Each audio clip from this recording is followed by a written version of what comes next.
क्या तुम्हें याद है, क्या तुम्हें याद है वह यहाँ आया करता था, क्या तुम्हें याद है हम यहाँ खेला करते थे, क्या तुम्हें याद है राजेश टीवी देखा करता था, क्या तुम्हें याद है हम यहाँ रोज खेला करते थे। So guys welcome back to my class. और आज की इस क्लास में मैं इस तरह के वाक्य को इंग्लिश में बनाना सिखाने वाला हूँ और इतनी आसानी से सीखेंगे कि हर किसी के लिए ऐसे वाक्य को इंग्लिश में बनाना और फिर उसे बोलना आसान हो जाएगा। तो हम यहाँ पूछ रहे क्या तुम्हें याद है करता किसी कार्य को किया करता था, यानी उसकी आदत थी। यहाँ बोलने का मतलब है कि क्या तुम्हें याद है, जैसे क्या तुम्हें याद है हम बचपन में यहाँ खेला करते थे, यानी बचपन में हमारी आदत थी यहाँ खेलने की तो हम खेला करते थे। तो इस तरह से वाक्य को हम बनाने और बोलना सीखने वाले हैं। और हाँ गाइस, मैंने ऐसे ही 300 इंग्लिश सेंटेंस फॉर्मूला भी तैयार किया है जिसके आधार पर आप आसानी से ऐसे 300 वाक्यों की इंग्लिश बनाना सीख जाओगे फॉर्मूले के माध्यम से। और हर फॉर्मूले में आपको एग्जाम्पल के साथ में समझाया गया है। सो गाइस अब सीख लेते हैं कि इस तरह के वाक्य को हम इंग्लिश में कैसे बनाते हैं और बोलते हैं। तो सबसे पहले हमें समझ लेना होगा फॉर्मूले को, क्यों कौन सा फॉर्मूला है जिसके आधार पर हम इस तरह के वाक्य को बनाते हैं।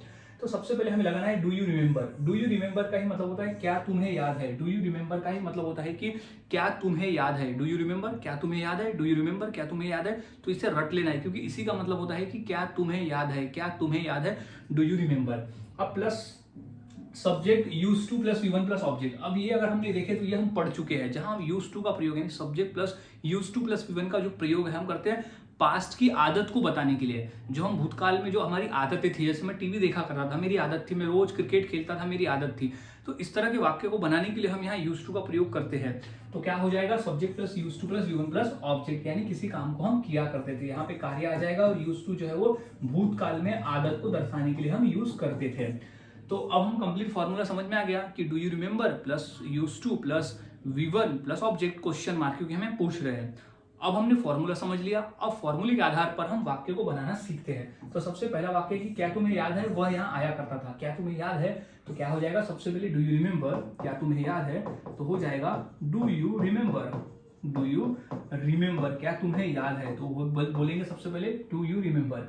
अब आ जाएगा subject use to plus V1 plus object कि वह यानी he use to, he used to, he use to क्या आया करता था तो he use to come here, यानी वह यहाँ आया करता था। He use to come here, वह यहाँ आया करता था, he use to come here. Next है क्या तुम्हें याद है हम यहाँ खेला करते थे। तो क्या हो जाएगा सबसे पहले do you remember, do you remember यानी क्या तुम्हें याद है तो क्या हो जाएगा डू यू रिमेंबर हम यहाँ खेला करते थे। तो we used to play here, we used to play here यानी हम यहाँ खेला करते थे। तो we used to play here क्या तुम्हें याद है। तो गाइज इस तरह से वाक्य बनाया जाता है और बोला जाता है। बहुत आसान है, फॉर्मूले को याद में रखो और प्रैक्टिस करते रहो। नेक्स्ट देख लेते हैं, जैसे क्या तुम्हें याद है राजेश टीवी देखा करता था, यानी राजेश की आदत थी राजेश टीवी देखा करता था। क्या तुम्हें याद है तो इंग्लिश हो जाएगी सबसे पहले तो हम लिख देंगे डू यू रिमेंबर। तो क्या हो जाएगा सबसे पहले डू यू रिमेंबर यानी क्या तुम्हें याद है। तो डू यू रिमेंबर क्या तुम्हें याद है, do you remember Rajesh TV देखा करता था। तो इसकी इंग्लिश हो जाएगी राजेश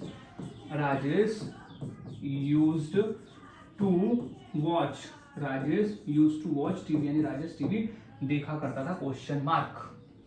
अब है क्या तुम्हें याद है हम यहाँ रोज खेला करते थे। क्या तुम्हें याद है हम यहाँ रोज खेला करते थे तो क्या हो जाएगा do you remember, do you remember क्या तुम्हें याद है, डू यू रिमेंबर क्या तुम्हें याद है हम यहाँ रोज खेला करते थे। तो क्या हो जाएगा वी यूज्ड टू प्ले यानी हम खेला करते थे कहाँ यहाँ हियर डेली, हम रोज यहाँ खेला करते थे। तो we used to play here daily हम यहाँ रोज खेला करते थे। तो इस तरह से गाइस वाक्य बनाए जाते हैं और बोले जाते हैं। कुछ और वाक्य देख लेते हैं, जैसे क्या तुम्हें याद है नेहा रोज खाना बनाया करती थी। तो इंग्लिश क्या हो जाएगी तो सबसे पहले हमें यहाँ लिख देना है डू यू रिमेंबर। तो हम लिख देंगे डू यू रिमेंबर यानी क्या तुम्हें याद है। तो डू यू रिमेंबर क्या तुम्हें याद है, डू यू रिमेंबर क्या तुम्हें याद है नेहा रोज खाना बनाया करती थी। तो क्या हो जाएगा नेहा, सब्जेक्ट क्या हो जाएगा नेहा, फिर हम लगा देंगे यूज टू। तो नेहा यूज्ड टू, खाना बनाना की क्रिया क्या है कुक, तो नेहा यूज्ड टू कुक। अब रोज तो डेली, तो Neha used to cook daily. तो इस तरह से वाक्य बनाए जाते हैं और बोले जाते हैं। बहुत आसान है, फॉर्मूले को याद में रखे, प्रैक्टिस करते रहे। अब नेक्स्ट है कि क्या तुम्हें याद है वह रोया करता था, उसकी आदत थी। तो क्या हो जाएगा do you remember, do you remember क्या तुम्हें याद है। तो डू यू रिमेंबर क्या तुम्हें याद है वह रोया करता था। तो क्या हो जाएगा ही यूज्ड टू क्राई, यानी वह रोया करता था, तो ही यूज्ड टू क्राई।